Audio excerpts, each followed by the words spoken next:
हिंदुस्तान पाकिस्तान जे फिज़ाई हदुनि जे बीहर भञकड़ी कई। इहो वॾो संगीन मामिलो आहे। राति बि पाक फ़ौज भारत खे मुंहंतोड़ जवाबु ॾिनो। भारत तरफ़ां ड्रोन उमान खुलियल जारियत आहे। भारत मस्जिदुनि ऐं शहरनि ते हमलनि जो ज़िम्मेवार आहे। क़ौम यकीन रखे भारत के मुंह तोड़ जवाब ज़रूर ॾिनो वेंदो। रिवायती जंग में पाकिस्तान के भारत ते सरसी हासिल थी चुकी आहे। ड्रोन्स जो मलबो असां लाइ जंग जी ट्रॉफी आहे। भारतीय ड्रोन्स के एयर डिफेंस सिस्टम वसीले किरायो पियो। LOC ते भारत जा 40 खां 50 फ़ौजी मारिया विया आहिनि। सुचमा वारे वफ़ाक़ी वज़ीर अतातार जो क़ौमी असैम्बली में पॉलिसी बयान त न चवणु आहे त सॼी दुनिया खे पैगाम वियो आहे त पाकिस्तान मुतहद आहे। पाक एयर फोर्स भारत जे राफेल जहाज़नि खे किराए भारतीय गुरूर मिट्टी में मिलाए छॾियो। सिखनि जे गुरुद्वारे ते भारत जो पंहिंजो ड्रोन किरियो आहे। भारत अहिड़नि क़दमनि सां सिखनि खे पाकिस्तान ख़िलाफ़ भड़काइणु चाहे थो। पाकिस्तान जो जवाबु भरपूर हूंदो। अहिड़ो कमु तकड़ में न कबो आहे। कंहिंखे बि शक न हुजे, भारत खे ज़रूर जवाबु ॾिनो वेंदो।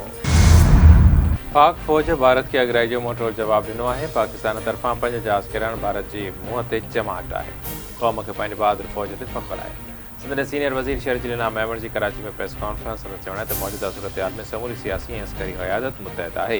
क़ौम मोदी खां मासूम शहरनि जे रद जो हिसाब ज़रूर वठंदी। भारत रुगो Neelum Jhelum hydro power project जी डेम नंबर भरपासे वारी आबादी खे बि टारगेट करण जी कोशिश कई। असांजी फ़ौज दुश्मन जे हथियारनि जो भरपूर जवाबु ॾिनो। चेयरमैन बाबडा जो बयान त चवणु आहे त भारत नीलम झेलम जे बिजली घर खे निशानो बणाए आलमी कानूननि जी भञकड़ी कई। नुक़सान जो काथो लॻायो पियो वञे।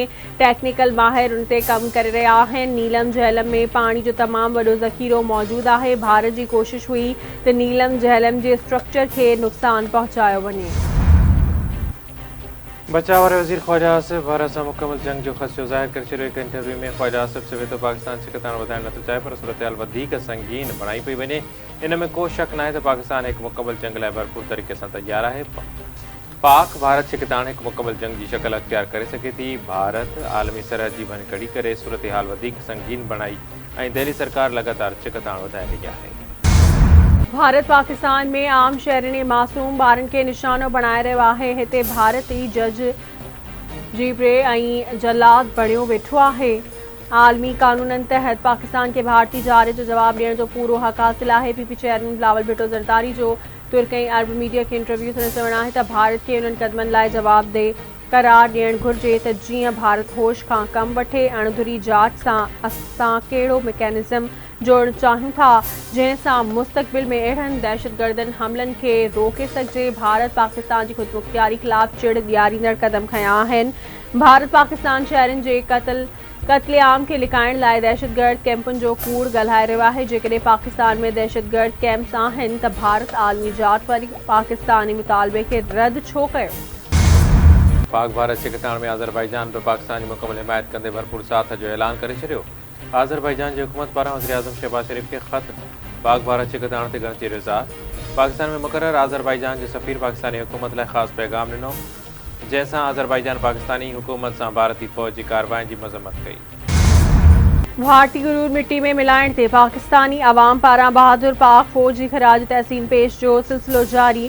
सिंध जे मुख़्तलिफ़ शहरनि में पाक फ़ौज सां यकजहती जे इज़हार लाइ रैलियूं कढियूं वयूं। घोटकी टनोलाया नवाबशाह खैरपुर मिठी सिजावल कशमोर कंदकोट तंगवाणी करमपुर गुड्डू गंबड़ ककड़ टंडोजाम कंबर शहदाद कोट कुबे सईद खान नसीराबाद बारहर ठुल दीपलो सीता रोड पखो ऐं ॿियनि शहरनि में रैलियूं। अवाम जो चवणु आहे त पाकिस्तान भारत खे बुज़दिलाणे हमले ते भरपूर जवाबु ॾिनो। जेकॾहिं भारत जारियत कई त आईंदा बि मुंहुं तोड़ जवाबु मिलंदो।